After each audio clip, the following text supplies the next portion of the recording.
All right. I'm going to do a thing here that is maybe a bad idea. I don't know. You know how you have one of those things that you're just like, this could be problematic, so I'm not going to tell anyone except my dear life partner in private. Well, I had one of these, and I've slowly been telling other people, and I've decided I'm going to tell the podcast because I would love to hear counter arguments. Because I would love to be sort of wrong in this opinion. I don't know. And I mostly don't care about your opinion because you're also a white guy, and that's not so much a thing here. Mm. I'm worried that this makes me a bad feminist, but this is just a thing I have noticed. So, for much of recorded media, we've done a real shitty job with female roles.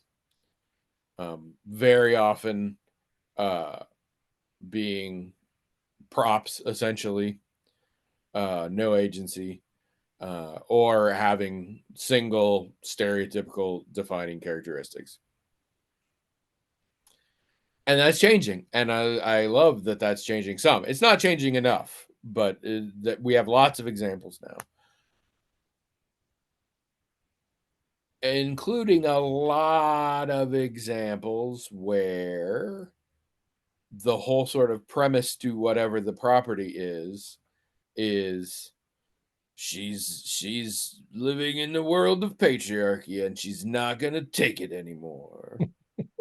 And that's awesome, and I was so excited when these things started, and that was sort of the meat of it. I'm getting tired of that being the meat of it. Like, we have so many things where the whole thing is, yeah, she decided that she doesn't like patriarchy, either unconsciously or consciously, and now she's decided not to deal with it anymore, and it's either going to be clever and witty or badass or both. But the problem is, far too often it's like, and that is the sum total of her character. And there was a time where that was great. We needed that representation, and we still, to a degree, need it. The first Wonder Woman is a great example. If I look at the first Wonder Woman now, it seems a little quaint by comparison, but at the time, big deal and all that. And I'm just, there seems to be so I feel like the money grubbing part of show business has figured out that this is a popular trope, and they're just putting so many of them out there. And I hate that I'm at the point where I'm like, well, this is a story about a woman fighting back against patriarchy, and I have to be like, nah, it sounds boring. Like, that thought, let alone those words, is terrible to me. But we just have so many of them now that I'm just like, okay, and what else about it? Mhm. So am I just turning into a misogynist asshole, or is this a real trend that is a thing? And why are so many of them starring Millie Bobby Brown? I love her, but man, she's in a lot of these. Well, Sorry. All of this kicked off when I recently got to see the trailer for Damsel. mhm. do you do you think there's only those two choices? I mean, because a person can get fatigued with a particular message or whatever, even if they believe in it. Like Yes. that's doesn't mean they don't believe in that message or they're bad at being a champion for that cause. It's just people, No, human I beings. would say that is then the first option. Like, that's what I'm saying. Is this just in my head, or Oh, I is see what you're this saying. really a problem, or at least a tiresome thing? If it's just in my head, then I'm a misogynist asshole. Um, and then if it's not, then I am a groundbreaking feminist for speaking truth to power on my super popular podcast of two white guys. I think it's probably a good sign in our culture that there is so much of this stuff that a person can be particular about which of those things they like and don't like, right? I mean, it's a matter of taste, obviously. Some people are going to think of this as a genre and they're going to love it. And the fact that one is just like the other is going to delight them because that's what they want. But other people are going to be like, yeah, I like the message this has, but I prefer the message maybe to be more sophisticated or more complicated. I don't think one person is more feminist than the other. Yes, this is why I don't really care about your so much as our listeners. I want our listeners to respond. Particularly the women ones, particularly the not white dude ones.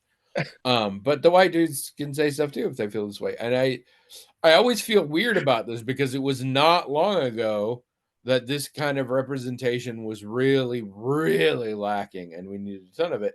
And one could argue we still haven't achieved levels of representation in this to this degree that we need. But whenever you're dealing with representation, there comes a point where it's like, okay, you're doing it for representation's sake, and you've done that quite a bit now. Can we add on to that? Well, so there's a question of quantity and quality. And this, the way I explain this to a lot of people is, let's say in our society we had sex parity in everything. Like 50% of Congress was women, 50% of CEOs were women. Let's say we achieved Oh, that. see, I was still thinking of the film subgenre sex parody. So I was confused. Let's say. But the work of feminism might not still be done, because if women in those positions have to behave in a very specific way to get those positions, for example, if 50% of the people in Congress are women, but those politicians get criticized for what they're wearing and what their makeup looks like when the male politicians don't, well, then we've reached a certain equality in quantity, but not quality. So yes, there's the quantitative aspect of, well, we need proportional representation of these types of characters, but that doesn't mean we've hit a quality that is really adequate to represent not just women in number, but there's all kinds of women. Is a wide variety of women being represented, or just two or three types of women being represented? Yeah. And maybe it comes back to my similar thing of hating all these remakes and reboots and sequels, because a lot of these things, which originally I thought was extremely clever and interesting, but so many of these things are like, let's take an existing story, but now it's a woman and it's feminist. So let's take the classic damsel story, but now the damsel saves herself. Let's take the thing that caused me to say it's the Trish is there's a musical called & Juliet that's out, and it's going to be touring soon. It's been on Broadway for a while, but it's going to be touring soon.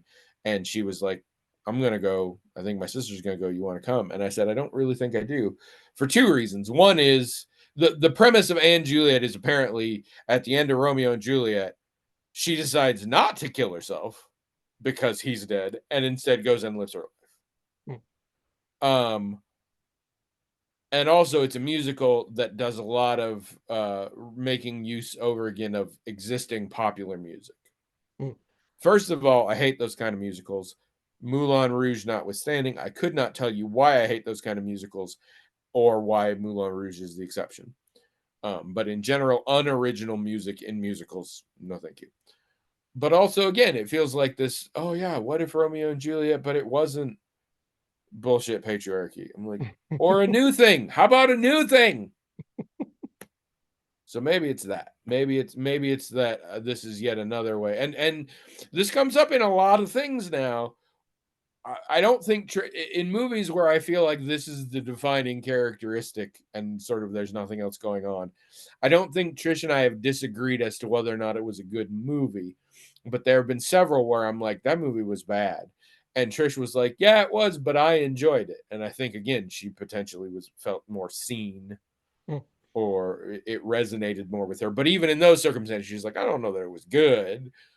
Well, the interesting thing about movies that are trying to create representation and maybe say something about the culture that it's made in is if culture progresses in the way that you and I understand progress, and other people who want to see different people receive more visibility and more inclusion in society, that movie would have to eventually become dated, right?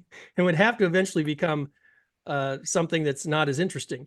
Like, in other words, the person who's making the film, all of the things that are motivating them to make it the way they do, logically, they would want it 20 years from now to not be as relevant and to not be as interesting. I mean, that's just that comes with the territory. And it comes up in times in the past where I have had movies that I thought were classics and I showed them to people that hadn't seen them, or even TV shows. This actually happened when I had Trish watch Babylon 5. I was like, it seems cliched, but they were the first ones to do this. It wasn't cliched then. It is now. It's kind of like the opposite of the racism fairy, right? Where it's like, it's still good, and you can look at it in historical context and say this was good, but you have to acknowledge that it's out of place now, and for good reasons. Like, you're glad it is. You're glad that, and it doesn't sometimes that it's better. Like that somebody did it better later. You did it first. Yes. The She-Hulk TV show did a lot of things, broke through a lot of things for being a Disney show and a Marvel show and all sorts of stuff. I don't know that it did them well, but it was the first of a lot of them, and I thank them for that. And honestly, the easiest straightforward argument here that other people can give is, Tony, these aren't for you. In which case, yeah, cool. I feel that way about the upcoming remake of The Crow, which I'm still confused why they're doing it, because I'm like, it's clearly not for those of us who watched The Crow. It's for another generation. But isn't the later generation not interested in The Crow? Is there a later generation? So I don't know who it's for.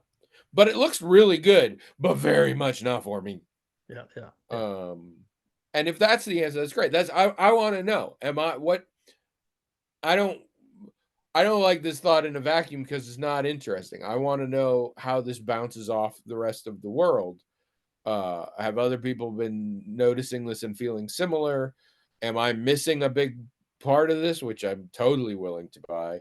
Or is it just like, yeah, dude, there are people, maybe women, who still can't get enough of this shit because they haven't had it and it's not for you, in which case that's also totally fine. So sound off in the comments, or go to the blog magicstalkinghat.com and tell me. Also, hello everyone, welcome to the Magical Talking Hat podcast, the only podcast in the world that is made up entirely of white guys and is constantly sorry that it's made up entirely of white guys and wishes that it wasn't, but we're the only people involved, so we'd have to leave it and give it to somebody else, in which case it's just a different podcast. So why bother? Also, nobody hardly listens, so who cares? So sorry that we're white guys.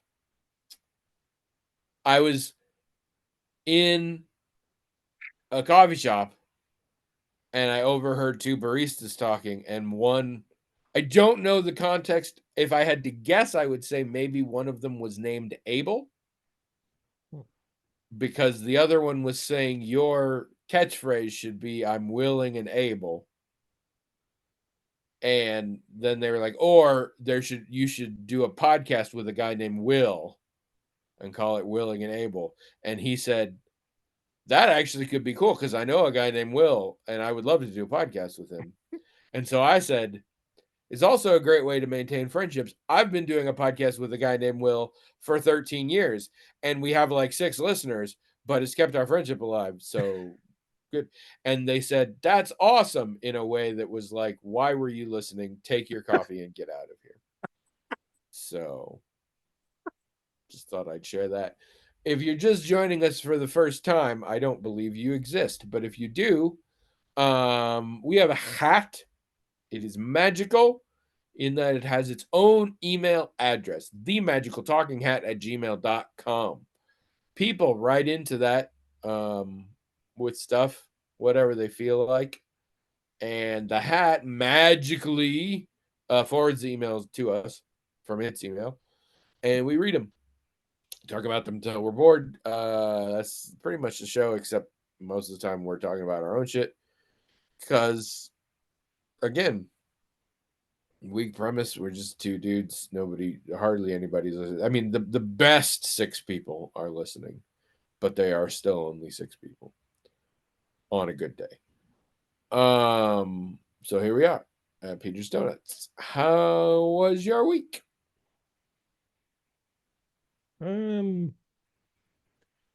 So you have to take an exam to get to get a therapist license in Iowa, and I'll be taking that in like 3 weeks. So I'm spending most of my free time studying for that, which is an interesting experience because it's fun for me in a lot of ways, because it's like, God, you're such a nerd. as I was saying, it's fun to to see that how much I know about some things, but it's also fun when I don't know something and I can look it up and, oh, I didn't know that, and then I get this little interesting new piece of knowledge, and I can take some notes and I can look some things up and put some I things on don't my reading understand how list. you didn't get beat up so much as a teenager. I mean, okay. I do not doubt your earnest belief here, and I even understand it to a degree. But it's important to me to know that saying it's really fun to study for an exam, in particular the parts where I don't know the answer, Yeah, is an absolute bonkers thing to say, right? I mean, I don't know. you don't? You really Well, don't? I You don't think that most people would be like, "What the fuck are you talking about? It's an exam. It's not fun. Also, it should be scary when you don't like you understand. Please tell me you understand this because if not, we got problems." Like that's some base level society shit. I'm not saying those people are right. I'm saying you get that most people would feel that way, right? okay, well, let me Oh explain my man, perspective on it, and that maybe that'll answer your question. it really So won't. the But the go part ahead. about, it's just fun to learn new things, but I am like losing sleep over this exam. Like, I am afraid that I won't pass it. Not because anything tells me I won't per se, but some people, I mean, I know people who haven't passed it who are like smarter than me. So I do worry about it. And I lose No, sleep and over. that makes sense. Yeah, I totally do. Doesn't remotely address what I'm saying. Oh, because you're saying when I find out I get an answer wrong, that should like excite that fear in me, and it shouldn't be a pleasurable experience to like learn something. I'm not even saying any of that is true. I'm Oh, saying okay. you get the vast majority of people, for all intents and purposes, literally everyone else on the planet would not express what you just expressed and would found what you expressed to be crazy. I Right? understand a lot of people would, but surely All there are right. other people who, like me, are so interested in this topic that it's exciting to learn new things. All right. That's fair that you would think that. I'm here to tell you right now, it's not. Those people don't exist. But I can understand that. I just wanted you to be clear that overall, the archetypical Yes, member of society yeah, would be like, okay. "What are you talking about?" I get it. If that's fine. Okay, that's all I want to be. You get down with your weird self. I just wanted to Come I have on. gotten beyond trying to fix you at this point. I just want to make sure you understand how incredibly broken you are, Okay. cuz so that you can properly interact with us normies. So, all right. All right. How am I going to properly interact with normies if I'm so broken? I mean, mostly stay quiet. Well, fortunately, I that mean, is mostly what re I do. you're pretty tall, reach things on high shelves Yeah, when right. asked. That's basically it. Fortunately, Um, that is the strategy that I typically all adopt. right, Yes. all right. Also, I feel like some sort of disclaimer maybe written and laminated to your patients every time you start a therapy session. I actually had a therapist who had a thing like that. Not that they were weird, but it was like a rule thing that I had to sign of like what I expect of you, what you expect of me, Mhm. what I will and won't do. It was at the time it seemed really brilliant, and I thought that therapist was my favorite therapist of all time. Since then, I have recontextualized things and I'm less sure. We're But they did help me, instructed, which was great. we are instructed to have those things and give them to people before therapy. That's like a I should normal say thing. not the existence of such a thing that was weird. The content of hers was very Oh, okay. Okay. um Well, but no, I like the idea. I mean, I like the idea of being very upfront about expectations and boundaries and all that kind of stuff. I think yeah, that's that's great. like that's so they're they'll have whole learning modules about what they call informed consent. And what the basics of informed consent is, hey, you know, this is all confidential here, but I'll warn you that if you talk about this, this, or this, I'll have to disclose that to the authorities because I'm a mandatory reporter, blah, blah, blah. That's the very basic. But a lot of people feel like informed consent should also include, what's my theoretical approach? What are my expectations? What happens if you don't show up for a session? All of that stuff should be in there. What you can expect from me, what I expect from you, all that should be in there as part of informed consent. And some people do it and some people don't. I feel like this one was probably had some previous issues because it had a lot of specific things about like I will not attend any social function with you. We are not friends. That kind of thing. Yeah, sometimes those are encouraged. I know stories. So I'm like, okay. Yeah, one thing that they say one thing you can, and some people say should put in one of these agreements is to tell someone, if I see you in public, I'm not going to approach you, or you can approach me, that's your choice, but I'm going to act like I don't know you, so just be aware. Some people think you should tell a client that ahead of time so that they're not weirded out if they see you in public and you don't talk to them, because you shouldn't talk to them because you could be breaking confidentiality by interacting with them like that. That is interesting. I mean, that's a good idea. Um, Nobody's ever said that to me, and it's me, so I wouldn't even notice. I'd just be like, hey. Um, but Yeah. that's an interesting one. Mm-hmm. That might have been in that one. I don't know. It was a long time ago. I've done a lot of drugs since then. All right. Anything interesting in your week besides studying? Really, no. And hopefully that'll That's continue until I take it, because I really do need to study for it. It's really stressing me out, honestly.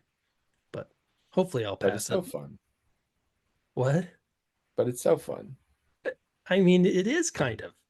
If No, if it if it weren't if I had more confidence that I was going to pass it, I would just have fun studying for it. But I don't know if I'll pass it. And like I said, a lot of people who I think are way smarter than me had to take it more than once. I really don't want to have to take it more than once. It's an expense. It also means that there are certain business implications for it, down the road when I'm trying to get a temporary license. So I really want to pass. I need to, not just because I want to, for the normal reasons a person wants to pass a test, but because there's a certain timing of my career yeah. that this would be better if I passed it the first time. This is standard William business, and you will definitely pass. But I think part of the process is that you will study the shit out of it. So I don't want to dissuade you from being scared. Anyway, how was your week? Warmer because we got a furnace. Oh yeah, Yeah. nice, nice. Um, Took quite a while. Had people crawling up in my attic. They stayed till almost 8 without letting me know that they might stay past normal. Um, Wow. we had a conversation. I love this company. They did a great job. I plan to use them again. I have some constructive criticism for them about communication of time management. Mm. Um, Unfortunately, I just figured out I don't actually have a source to contact them directly, only just the info at the company. So I may have to look into that. But anyway, so now we have a high efficiency 2-stage furnace and a water pump to get the condensation out from it. which means when we replace our our water heater, which will probably happen very soon, it will also just hook into there, so that's good. Um, so yeah, it's pretty snazzy. It's a lot quieter. The cats are happy again, so we got heat back. The cats didn't like the cold or whatever. They like heater vents and stuff. They like to lay on heater Oh, vents and sure. stuff. Of course, of course. Although they actually really liked the space heaters that came in Oh, they did. last time because they blew hot air right on them. It's great. Ezzy in particular found she could lay right here next to me, which is a spot she likes when she's feeling very relaxed, and the thing would blow hot air right on her. She was blissed out. It was Hmm. Um, we watched a few movies and things. Oh. We finished Death and Other Details, and it flamed out spectacularly, and clearly is set up for a sequel season. In a way that pretty much eliminates all the most famous people involved, but keeps around all the sexiest looking ones that you've never heard of. I will not watch it, assuming it actually got renewed. I will not watch it. It's so ridiculous. At one point, I had to leave the room because I had so many problems with what had just been said on the screen. And I came back and I'm like, okay, I've distilled this down to three things. That's not how police investigations work. That's not how explosions work. And that's not how DNA works. Like, Wow. I actually have like 100 things here, but we can distill them down to those three. So that hat trick right Um, there. it's full of plot holes. It's full. It's one of those that has twists for twist's sake. It has a lot of twists you totally could see coming, and it has a lot of twists you didn't because they don't make a damn bit of sense. Um, it was and so many lines that were delivered as though they were really profound that really were not. And I mean, I guess spoiler alert, it doesn't turn out to be a virtual reality simulator or a coma dream, which is the only way that the flashback setup makes any sense. It got worse since the last time I complained about it. It got really dumb. No. In so many ways. Oh, it was kind of a fun time in a way, but bonkers. And terrible. We started watching Shogun because Trish couldn't wait any longer. Um, even though it's only half over. And oh. It was Trish's thing. I wasn't super interested. I read the book years ago. I don't think I would find the book as compelling now. So yeah, I don't know. There is one interesting thing, a character that I enjoyed enough that I actually remember him from the book, even though it was 30 years ago or whatever, is played by Nestor Carbonell, who I think of as mostly just a workhorse guy from sitcoms and things. You would probably remember him as the cop who took over in Bates Motel after the first one died or whatever. Oh. But I remember him from a lot of different sitcoms where he just put on a vaguely Latin accent. Which to be fair, I think he has something of an accent. Although I've seen him in a lot of things, he can turn it on and off. So I don't know what his actual voice sounds like. But he's in this, and I really like it so far. We'll see how they do with the character.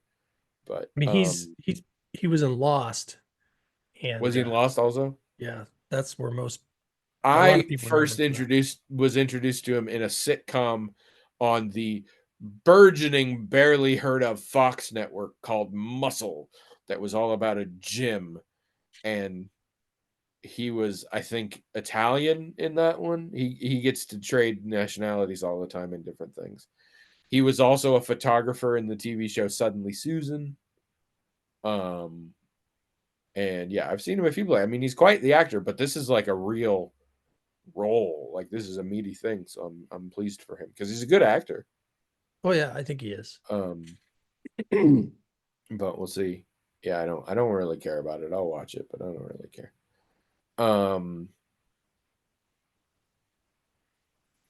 I had some other ones. We watched a movie I was very excited about called You'll Never Find Me.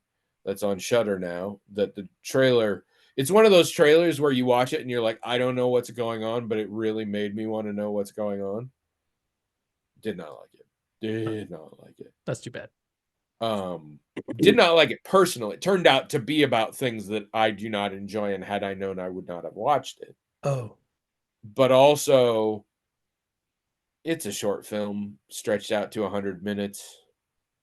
It's also not an original concept. Trish was like, "Oh, I did something different." I'm like, "No, I've seen this. I think it was an episode of Twilight Zone. It was an episode of a lot of those shows. It's not a new idea." It is, and I've never said this about a film before.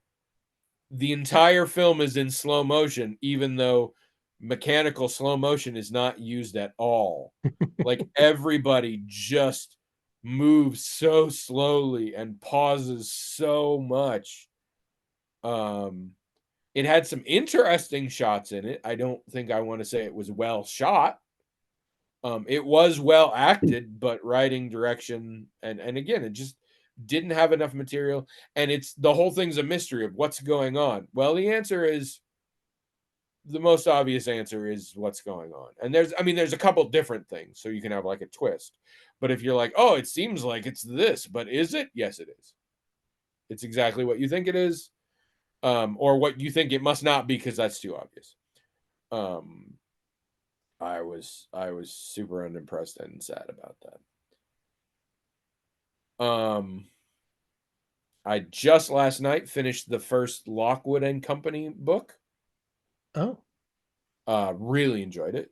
Plan to read more. You know me nowadays, I don't read them back to back to back, so I'm going to read something else next, but I will come back to them. They are very good, or at least the first one was.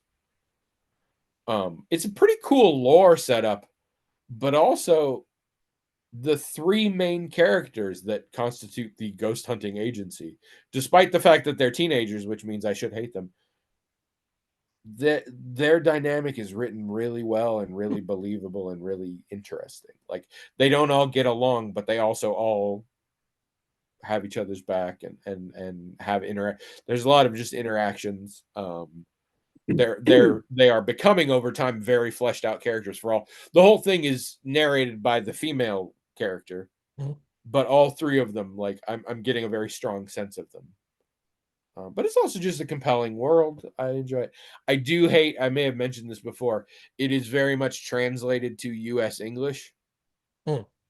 and that's very uncomfortable for me. They eat a lot of tea and cookies. They look at things with their flashlights, not torches. All the spellings have been adjusted.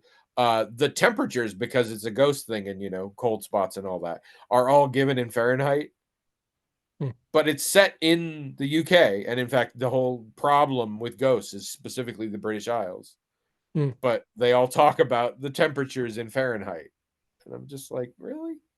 Especially because you don't need to know what the temperatures are. You just need to know that one number is lower than the other. Like, I don't even, but whatever. It still keeps, I think, the spirit of it, and that's good. But yeah, Spirit of it. Nice. ah, So it. I'm did sorry. you didn't watch the TV show or the I watched the first episode or maybe two episodes and stopped. A, I wasn't really into it, and B, I was like, I'll bet the books are awesome. Hmm. Like I was like, this seems like a really cool idea, and I'm not sure this TV show is doing it proper. Yeah. So I very purposely stopped to read the books. In the process of not yet having read the books, I found out that my niece, who's in college now, who is an avid reader, this is her, how a lot of us who started reading at an early age have like that one series but for me it was the Dark is Rising series by Susan Cooper. This is her series. This is like her favorite series, and I was like, oh, even more reason. But yeah, I'm getting more onto that. In fact, I plan to read The Three Body Problem. Was just going to bring that up. Because I don't it was a very well received book and very popular, which is why they're making a TV show. And I'm like, I'm gonna have to pick. Oh, Which pick am the I gonna book. do? Three Body Problem TV show. I every single episode, I'm thinking to myself, wow, I'll bet this is really awesome in the book, not Yeah, in the TV show. But it's such a good idea, right? That it's like, I'll bet this book is just freaking amazing. it was huge. It technically is the first of a series that apparently decreased in popularity and increased in Chinese nationalism, Oh, and the oh, two may be related. But the first one was a huge hit, and yeah. Well, here's here's the best. I, I think there's all kinds of problems. I think they didn't get the budget they wanted. I think there's all, I'm constantly trying to guess why it's not working as a TV yeah, show. But probably the best scenario, the one that I think would be most complimentary to the creators and everything else is it's kind of like when I go to a Harry Potter movie and I don't understand what's going on, but everyone who read the books thinks it's fine. yeah, So yeah, that's the best I can give them is that they're trying to hit the beats from the book that people who read it would recognize. And so people who are watching it who read the books probably think it's great, right? And it's only people like me who haven't read the books that think it's not quite right. Um, but yeah, do read the books before I you think watch that's the my show, and plan. maybe you'd actually enjoy the show after reading the books. Maybe it would be That fun to seems see. unlikely. Okay, well, yeah, that That's the thing. It usually goes one of two ways. I watch the movie and or the series, mhm, and then I don't read the book mm, because I don't really have the impetus once I've done that. Or I read the book, and if I watch the movie or the series, I'm unhappy. yeah. Well, I mean, some people. It's So like for the Harry Potter thing. People just liked to see Hogwarts. They liked to see those characters, yeah, and so and I did to a degree. I the Harry Potter is a weird exception in that my views on the books and the movies are very different now, mm, and also some of that may be inextricably tied to my views on the author, but not all of them. I think it just is dated to me now in a way that doesn't really work anymore for me. sure, But sure. weirdly, I thought I might pick up Three Body Problem next, but weirdly, I picked up the first of the Murderbot Diaries, which is a sci-fi series about a self-aware robot that calls itself a murderbot. That are very short little sort of novellas that have been very popular amongst people I know who read things. So I've been meaning to check them out. Mm, Um, so that's what I'm going to do next. But all right, we are getting low on time, which is probably means we aren't going to have an email, which is okay because we are running low. You people need to email us more, or else sad. But I need to talk about another movie that I watched. okay. And if this doesn't fill up the rest of the time, I can talk about Waffle House training videos. And if not, I can save that for another time. Uh, so tune in next week. I one night I'm sitting around, and often I tuck Trish into bed about 2.5 hours before I go to bed in general. And so the question always comes, what do I do with my time? And frequently it's not video games because video games are slightly too interactive and it can make it then hard to go to sleep. So books, movies, TV, these kind of things, very common. And often I'm like, this is a perfect time to watch a dumbass horror movie. But of late, I have trouble with those, especially because I look for the found footage ones that I like. I appear to have seen most of them. Wow. Much more commonly nowadays, I go through and I'm like, oh, this look, oh no, I saw that one. Oh, this look, oh no, I saw that one. And so I'm really scraping the bottom of the barrel. I saw some shitty ones recently. Real bad. Or I think I'm like, I think this is actually just a documentary. And they don't always label them correctly. Sometimes they label some as documentary that aren't, and sometimes they don't label ones that are. That's funny. And as we all know, as much as I love movies about ghost hunters, I hate actual ghost hunters. And I'm pissed because I watched one recently, I think I talked about, that was very bad and was definitely fake, but was done as though it were a real one and like just about as scary as a real one would have been. So I was like, I was so bored. No, there has to be, it has to turn out there's actually something and that fucking kills you or whatever. Um, so it sucked. But anyway, so I'm looking for these things. I'm not finding anything really. And then I happen across a movie called Nefarious. And according to the description, a psychiatrist is brought into a prison because a man who's supposed to be executed the next day is claiming to be possessed by a demon. And so the psychiatrist is going to have to sign off on this guy being mentally competent to be executed. And it's all freaky. And in fact, at the start of the interview, the prisoner tells him that by the end of this, the psychiatrist will have murdered 3 people. And it's like 90 minutes. And I'm like, yeah, sure. That sounds fucking bizarre. Let's do it. I watched it.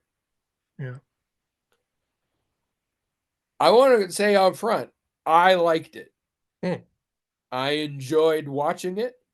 It was just fun, but also I think it had some compelling performances, some not compelling performances, but a couple of people did real well in it. And it was very interesting to me. Okay. So I want that clear up front because everything else I'm about to say may seem to contradict that. So it is a very slow burn thing. It is very much a psychiatrist talking to a demon for the bulk of the or a dude possessed by a demon for the bulk of the runtime. Hmm. And it's a lot of philosophical viewpoints and a lot of dialectic sort of and building into the lore in a very Christian mythos kind of way, which Trish and I both always have a lot of fun with. Trish was not watching this at the time. But at a certain point, I'm like, this demon seems to have surprisingly specifically conservative social values. Or more accurately, the opposite. But like the things this demon seems to view as evil seem very specific in a way that I've heard evangelicals say before. Oh. And hits on very sort of specific things. And at a certain point, I'm like, and we work really hard to make the psychiatrist a very sort of liberal atheist type. Hmm. And some weird sort of social arguments in places. And it got pretty intense to that. And at the very end, I mean, I guess spoilers are our protagonist survives. And he has written a book and is being interviewed about the book by Glenn Beck, played by Glenn Beck. What? Wow. And I was like, huh. So I looked it up. Yeah. And sure enough, Wikipedia right up front refers to it as a Christian thriller movie. And I was like, Wow. Wow. And it is based on a book that does not have the same title as the movie, but does have the same title as the book that the protagonist wrote at the end. And what's it called And again? was This movie? made by a couple of people who do a lot of Christian films, one of whom who is a devout Catholic, and who claims that the entire shooting of it was cursed, and there were many accidents, and they had to bring in a priest to exorcise at one point, and all sorts of stuff. What's this movie called? Nefarious. which is also really hilarious because at a certain point they ask the demon his name, and the demon says it's an old Phoenician. I have a lot of names, but the name I'm best known by is this old Phoenician word that you wouldn't know. The closest translation into English is nefariamus. And the psychiatrist is like, nefarious? And he doesn't correct him. And the rest of the movie, that's just what he calls him. And that's what the captions call him. So I'm like, you really had to shoehorn that name in there. But it's, again, I enjoyed it. It is very obviously Christian propaganda. Huh. But it's kind of cool. And it really delves into it presents a certain argument of the motivations of fallen angels that I found quite interesting. And his plan, while again, it definitely feels like something that a hardcore fundamentalist Christian thinks about while he masturbates, is still a compelling, interesting, evil plan for demons to have. And again, very well performed. And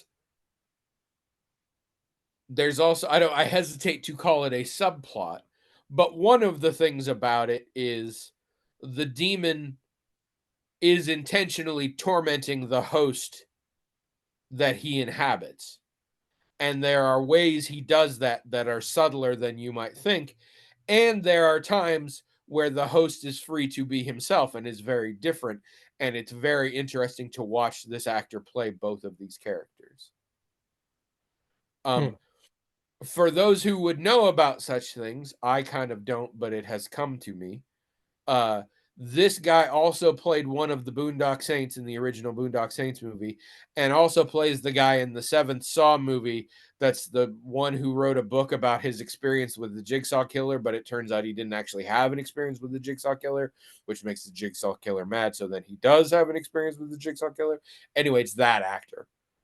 And supposedly they're working on a sequel to the movie and a sequel series, and I'm very curious, but it's I very seldom run into this where it's very clearly conservative propaganda, but I still found it a pretty good movie. I mean, it didn't convince me of anything. Mm-hmm.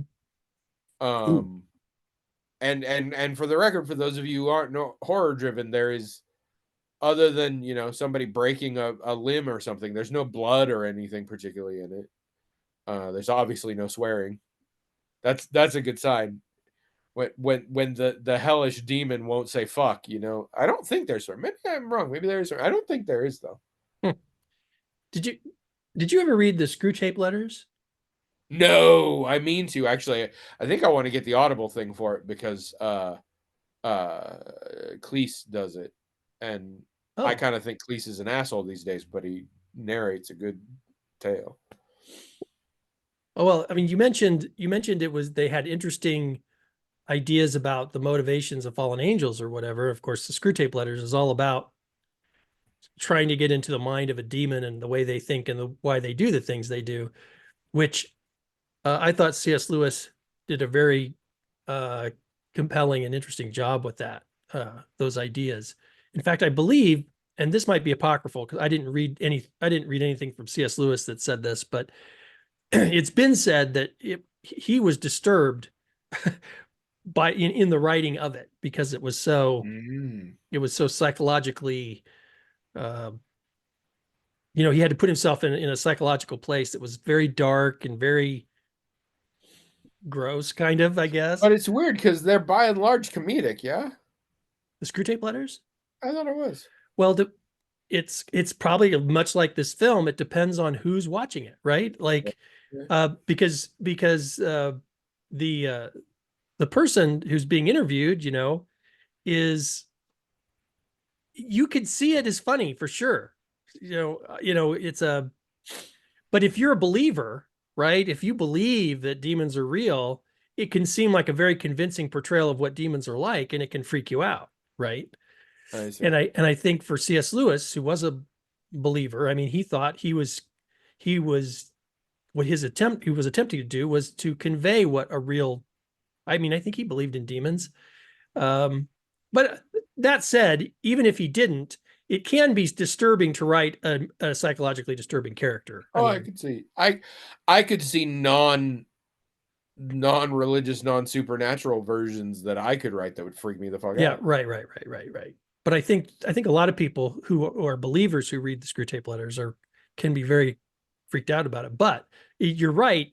I've known some non-believers who read it and they think it's quite wry. It seems like right because some of what the demon thinks and does is so clever and is such a kind of a you could read it as sort of a winking commentary at how religion works and how human beings work. Yeah. So to a certain reader, I definitely, yeah, probably seems almost like a Swiftian satire or something. But to believers, it can be totally terrifying and frightening. And I guess I don't know which one would be C.S. Lewis's case if he just, again, it could be disturbing to write a disturbing character regardless of Yeah, what you yeah, yeah. believe.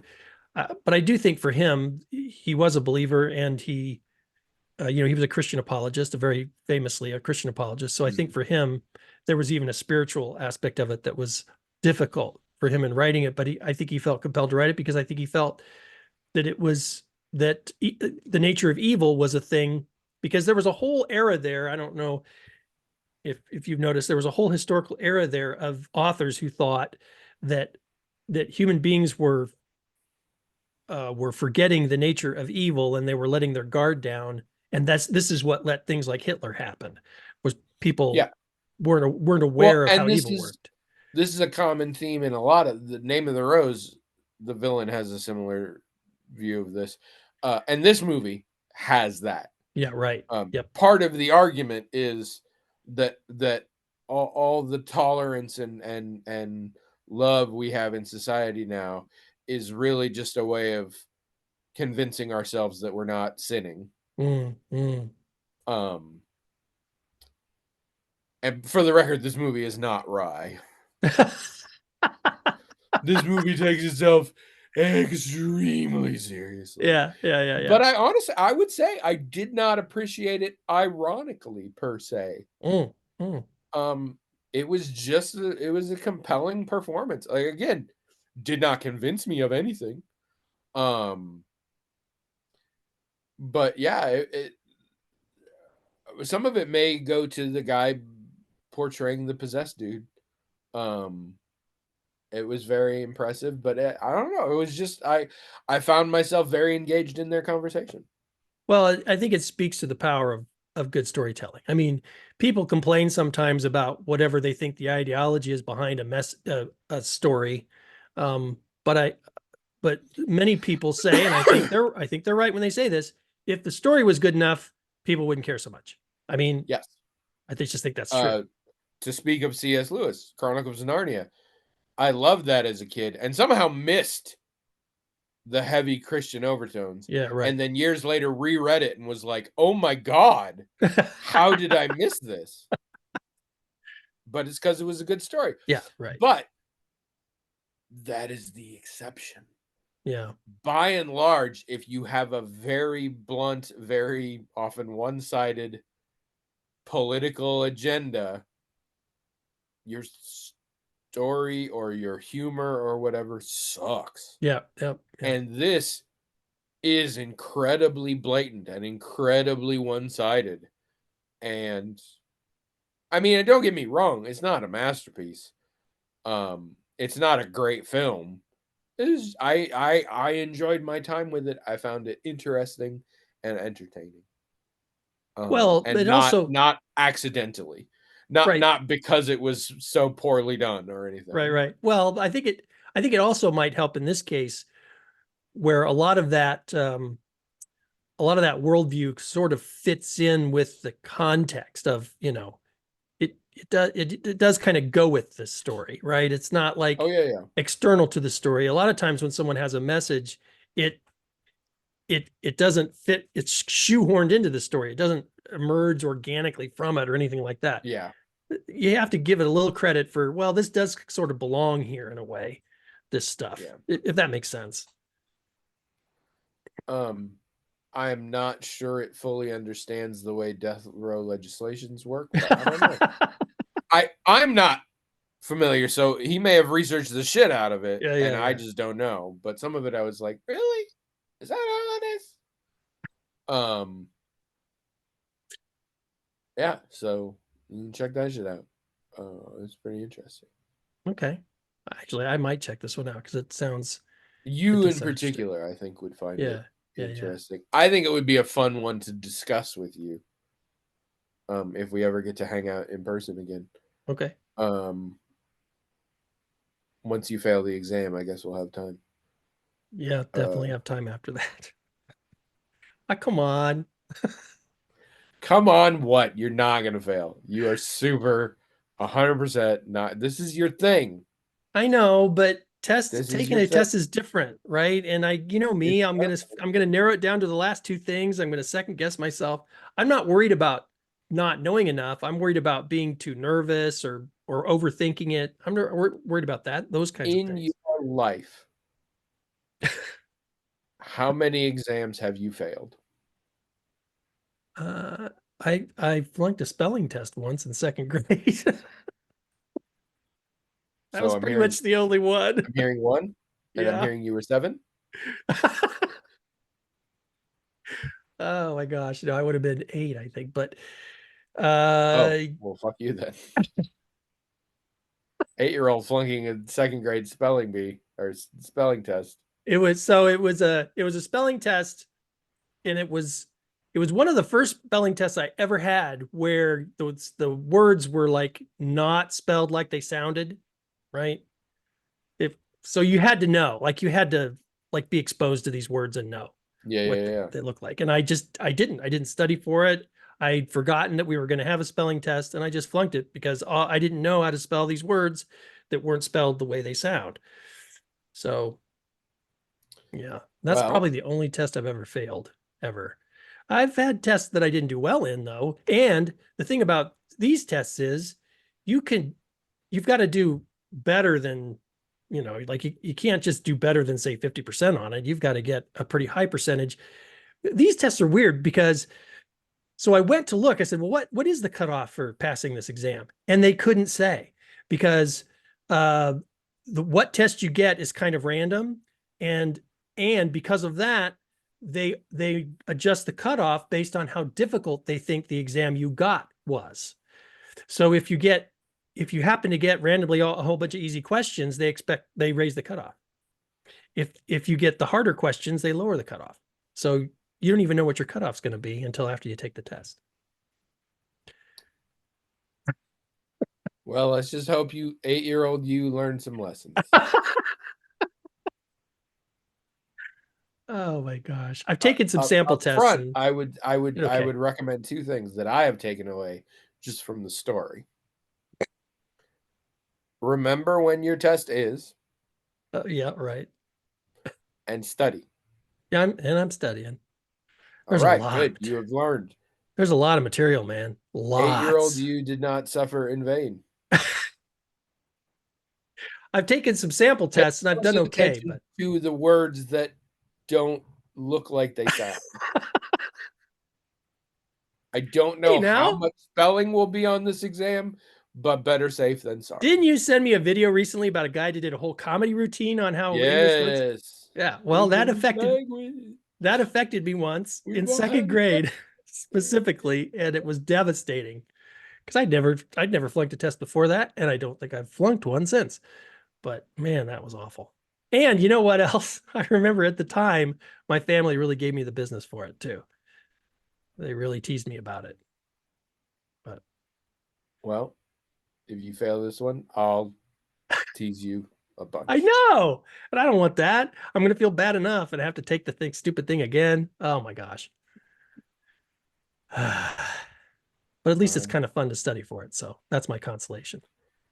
God, what? I mean, Don't you think that's what all nerds are like? That they think it's fun to like. as a nerd, no, fuck off. Um, Well, you're just not a nerd about this. do you know why I stay friends with you? I mean, honestly, no. I don't know why. I I don't know I why don't think my I've wife told you. stays married to me. I don't understand any of that. I don't think I've told you before. This is the thing. Uh, I do it for exactly one reason. Oh, there's just one. Okay. Gosh. Someday we're going to hit a point, and I don't know if it's going to be the end of our relationship or the sign that we have achieved a level of intimacy, or just an accident of happenstance, like an emergency or something. But someday you're gonna reach up, I assume, back in the back here, and just unzip your human suit. Come on. And I'm gonna be like, I knew it the whole time. And either you're gonna be like, I trust you now with this, or you're gonna be like, I have my home planet needs me, or or I can't use Oh, my radar fingers to get us out of this thing unless I'm out of this ridiculous human suit. And I am both just from a curiosity standpoint, but also I need to be proven right on this. At this point, I have to wait. follow through because I know it to be true and I need the I'm validation. I have to be like an alien. I can't be like some robot that or artificial intelligence. That's got to be an alien, huh? It doesn't have to be. Oh. I am convinced it will involve a zipper. What wait, what about Velcro? Maybe it'll just you know, could be Velcro. No? That doesn't seem safe. You trip and fall, and suddenly like half of your Right. tentacles are hanging All out right. or Well, okay, whatever. a metal zipper then, not one of those Yeah, yeah, cheap yeah, yeah, plastic yeah. ones. And one of those that like has like a lock thing, like Yeah. So you maybe press it. even a strap with a snap over the top. And that's why I think back here, because how often are you going to catch that on something? That's And I'm probably why you always wear all wear the a damn hat. hats. Yeah, always wear a hat. See? So you and I, we're gonna be friends until that happens. After that point, I don't know. I mean, that's what I'm in this for. All So I right. don't Well, know if I'll stick around, assuming you don't have to leave to Xanthorpe 8 or whatever. okay. That's good But to know. That's good to because know. because I want to check it out. Yeah. So It's not very sophisticated technology, a zipper, but I mean, I I suppose it mean, works. you're not a very sophisticated guy.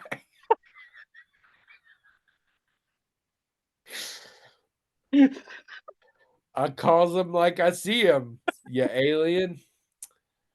Uh. All right. If you it's good that you laugh a lot because apparently with this new way of recording, you are the thumbnail every time. Okay.